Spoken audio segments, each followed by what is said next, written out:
안녕하십니까. 여의도 24시입니다. 제가 이 바로 앞에 영상, 오세훈 영상 있지 않습니까? 그거를 먼저 찍고 좀 여유롭게 해야 되겠다라는 그런 마음에 제가 이 앞 영상에서 댓글 후원을 해주신 분들한테 이 감사 인사를 한다는 걸 또 깜빡하고 했다가 지금 이 두 번째 영상에서 먼저 인사를 드리고 본격적인 얘기를 시작해 보려고 합니다. 러블리 로지스님, 미호강님, 우민맘님, 콘디오스님, HY님 이 다섯 분께서 댓글 후원을 해주셨습니다. 감사합니다.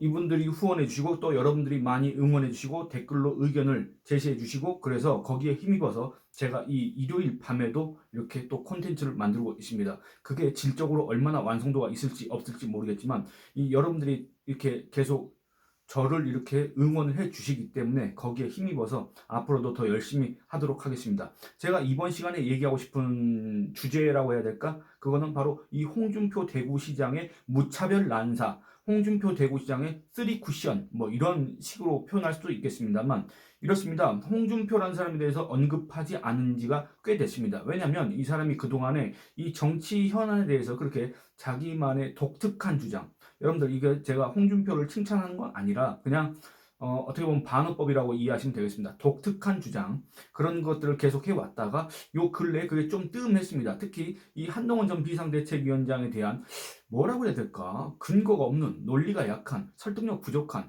그런 일방적인 주장들을 해왔지 않습니까? 그래서 거기에 대해서 홍준표의 거의 사실상의 궤변이다, 강변이다, 억지 주장이다 이런 비판을 들었지 않습니까? 그거를 자초한 사람이 누굽니까? 바로 홍준표였는데 이 홍준표가 그동안에 약간 좀 뜸했습니다. 무슨 대구 경북 뭐 이런 통합 문제 이런 것 때문에 바빴는지 뭔지 모르겠지만 그런데 갑자기 이 국민의힘의 이제 전당대회 뭐 이런 것들이 이제 구체화되니까 그리고 이제 앞으로 당대표 선거 후보군으로 과연 누가 나올 것인가 이런 것들이 이제 이 화제의 대상이 되니까 갑자기 홍준표가 갑자기 또 뛰어들었습니다. 그래서 무슨 말을 했느냐면 뭐 결국엔 여러분들이 예상하신 그런 말을 했는데 그 제가 이거를 홍준표의 이 발언에 대해서 굳이 여러분들하고 얘기를 해야 될까? 그럴 필요가 있을까? 잠깐 고민을 했습니다. 왜냐면 홍준표가 이 한동훈이라는 사람에 대해서 이렇게 비난한 게 어제 오늘의 일도 아니고 그 내용이 또 뭔가 표현 하나라도 좀 새로운 게 있었으면 제가 그거에 대해서 또 이렇게 새로운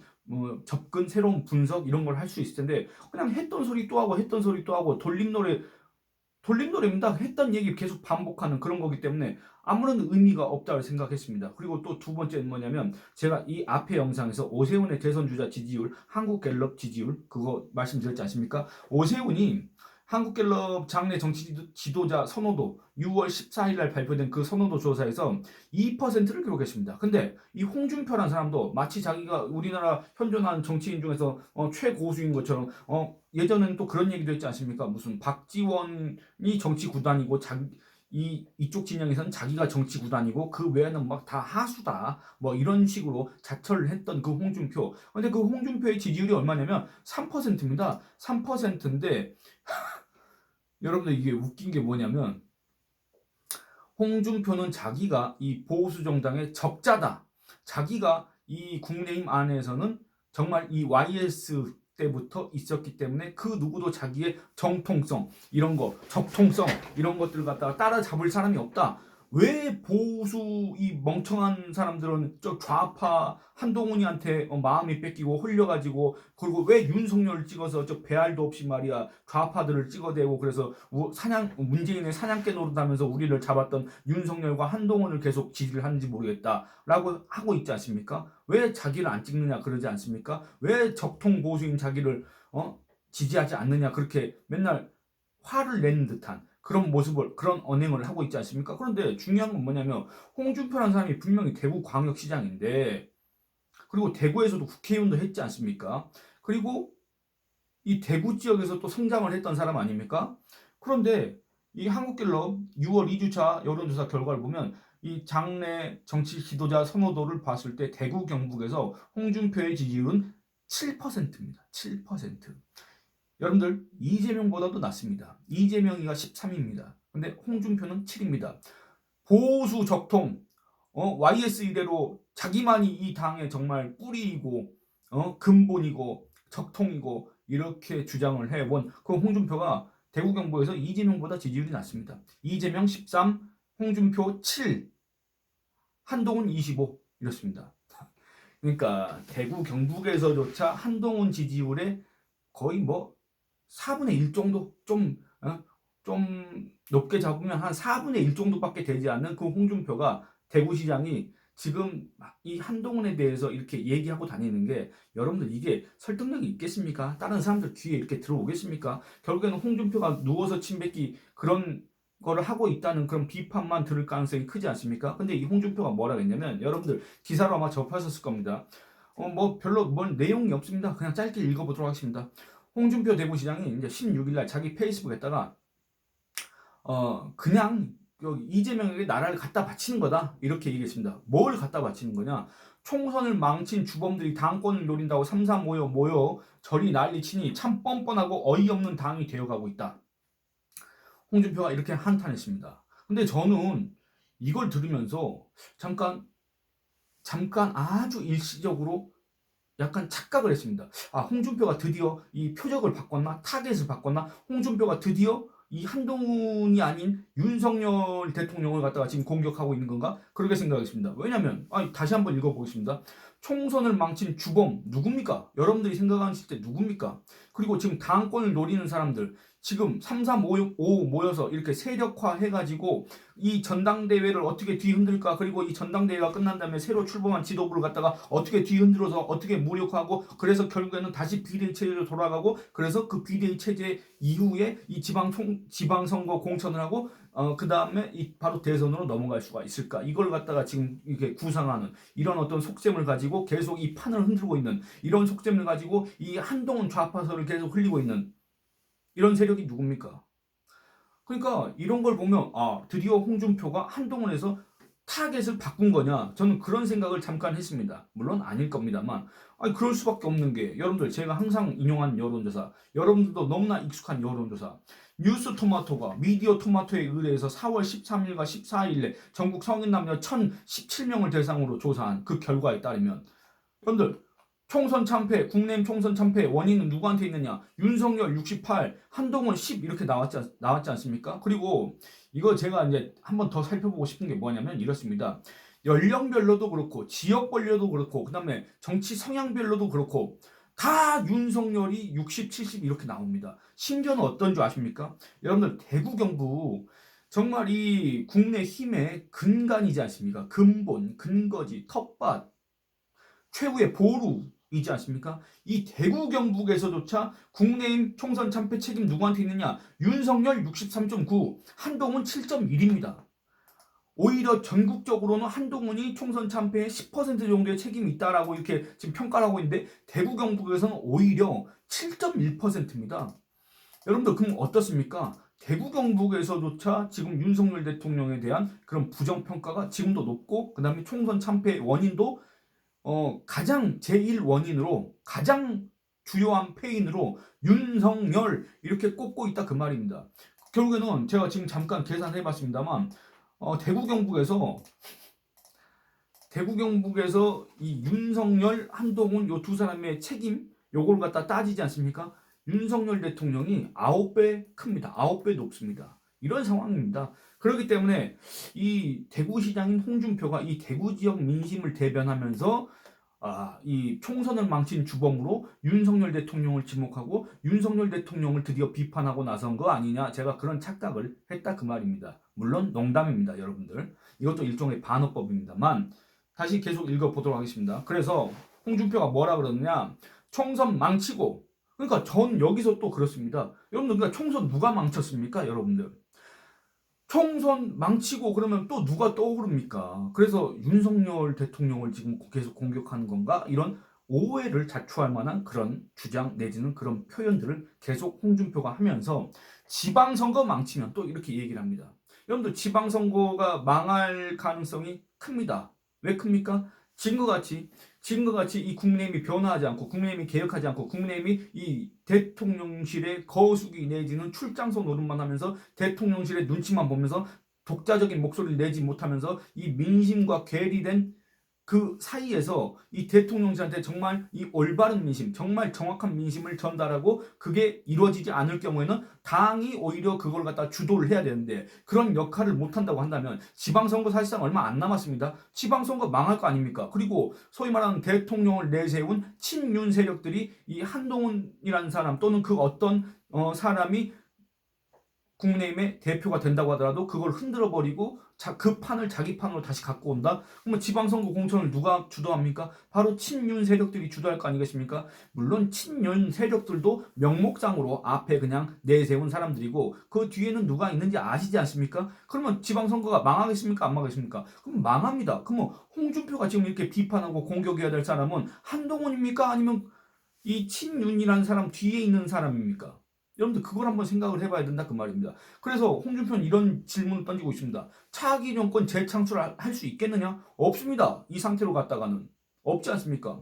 지난 일은 다 잊어버리고 뭐 똘똘 뭉치자 이렇게 해서는 지방선거도 당연히 망하고 차기 정권도 재창출할 수가 없습니다. 그래서 홍준표 뭐라 하냐? 총선을 망쳐. 그러니까 총선 누가 망쳤습니까, 여러분들? 제 의견도 아니고 여론조사 결과 보면 나오지 않습니까? 윤석열 68, 한동훈 10, 대구 경북에서 윤석열 63, 한동훈 7 이렇게 나오지 않습니까? 윤석열이 9배 높지 않습니까? 윤 정권도 어려운데 자숙해야 할 총선 참패 주범들이 저리 날뛴다. 그러니까 윤석열 정권이 어려워진 이유가 뭐가 있습니까? 여러분들 분명히 윤석열 대통령 국정수행 지지율 보면 한국갤럽 기준으로 얼마였냐면 제가 지금 잠깐 또 다시 살펴보도록 하겠습니다. 여기는 나왔는지 안 나왔는지 모르겠습니다만 윤석열 대통령의 국정수행 지지율은 지난 2월까지만 해도 40%에 육박했습니다. 40%. 근데 왜 이게 떨어졌습니까? 왜 지금 이게 20%대에 머물고 있습니까? 여러분들 총선 망했기 때문에 그런 거 아닙니까? 근데 여러분들 다시 얘기하면 총선 왜 망했습니까? 그겁니다. 결국에는 이 윤석열 정권의 위기는 자초한 위기입니다. 누가 자초했습니까? 윤석열 대통령과 그 참모들 또 그 밖에 제가 언급하지 않은 윤석열 대통령과 가까이 있는 사람 그 사람들 때문에 망한 거 아니겠습니까? 근데 자숙해야 될 사람이 누굽니까? 총선 참패 주범들이 누굽니까? 지금 날뛰고 있는 사람들이 누굽니까? 홍준표 시장이 주어를 쓰지 않았기 때문에 이거는 아주 여러 가지 의미로 해석될 수가 있습니다. 그래서 제가 홍준표의 무차별 난사라고 한 겁니다. 이게 표적이 뭔지 모르겠다. 그냥 갈겨버리는 거다. 이런 의미에서. 근데 아마 우리가 지금 익히 생각하는 거는 이 홍준표가 지금 현재 윤석열 대통령과 척을 진 이유는 없기 때문에 정말 이 윤석열 대통령한테 이 변화를 촉구하는 그런 어떤 충원, 고언 이런 거를 할 입장도 아니기 때문에 오로지 자기의 차기 대권의 경쟁자가 누구인가 요거에만 지금 신경을 쓰는 거 아닌가 이런 비판을 받는 사람이기 때문에 물론 당연하게도 한동훈 전 위원장을 갖다가 이렇게 견제하는 비판하는 그런 목소리를 내기 위해서 지금 이런 식의 주장을 했을 거라고 생각을 합니다만 아니 그 딱 이 글만 놓고 보면 대체 누구를 얘기하는 건가? 아니 이렇게 윤석열 대통령을 비판해도 되는 건가? 이런 생각이 들 정도로 오히려 홍준표 시장의 그런 홍준표 시장이 걱정될 정도로 이 글만 보면 윤석열 대통령을 염두에 두고 쓴 거 아니냐 이런 생각이 든다 그 말입니다. 결국에는 홍준표가 뭐라고 했냐? 보수 정권 앞날이 참으로 암담하다 이렇게 적었습니다.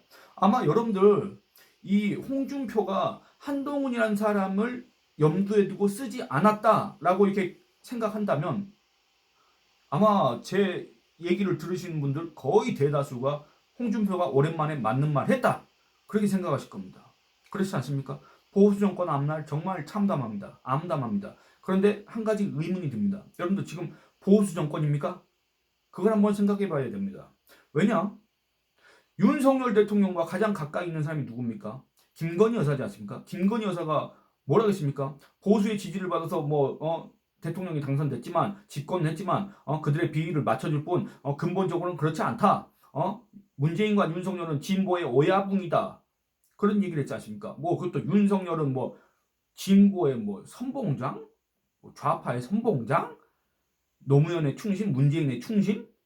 근데 여러분들 보수의 지지를 받아서 분명히 당선됐는데 그런 얘기를 한다고 한다면 그리고 그게 바뀐 징후가 보이지 않는다고 한다면 그리고 윤석열 대통령조차도 이번 총선 참패 이후에 이재명과 만나기 전에 이 함성득이라는 비선 비선을 통해서, 물론 그게 과연 윤석열 대통령이 전한 윤석열 대통령의 메시지인가, 그거에 대해서는 의문이 있습니다만, 그거에 대해서는 정확하지 않습니다만, 이재명이는 경쟁자가 아니라 국정 공동 운영자, 이재명한테 국무총리 인사 추천권을 주겠다. 이재명의 대선에 방해가 될 만한, 이재명이가 불편할 만한, 이재명이가 싫어할 만한 사람은 대통령실 인선에서 배제하겠다.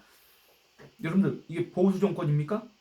여러분들, 이재명의 대선에 방해가 되는 사람은 쓰지 않겠다 라고 하는 게 보수 정권입니까? 여러분들, 이재명의 대선을 사실상 돕겠다고 정말 했다고 한다면 그 보수 정권이라고 할 수 있겠습니까?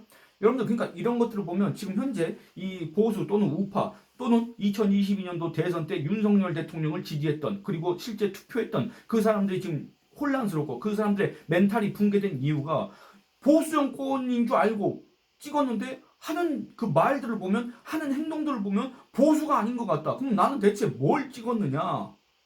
지금 윤석열 정권은 보수냐? 거기에 대한 근본적인 의문을 제기하고 있기 때문에, 과연 이 홍준표의 마지막 의문, 마지막 반문, 보수 정권 앞날이 참으로 암담하다라고 이렇게 한탄하는 그 대목에서는 보수 정권이 있었나? 지금 이렇게 생각하시는 분들이 많이 계실 것 같다, 그 말입니다. 그게 바로 지금 현재 이 대한민국의 보수가, 대한민국의 우파가 처한 위기다. 대한민국의 보수 또는 우파가 구심점을 잃어버렸고, 대한민국의 보수 우파가 결국에는 과거 자신들의 선택에 대해서 후회를 하고 있다.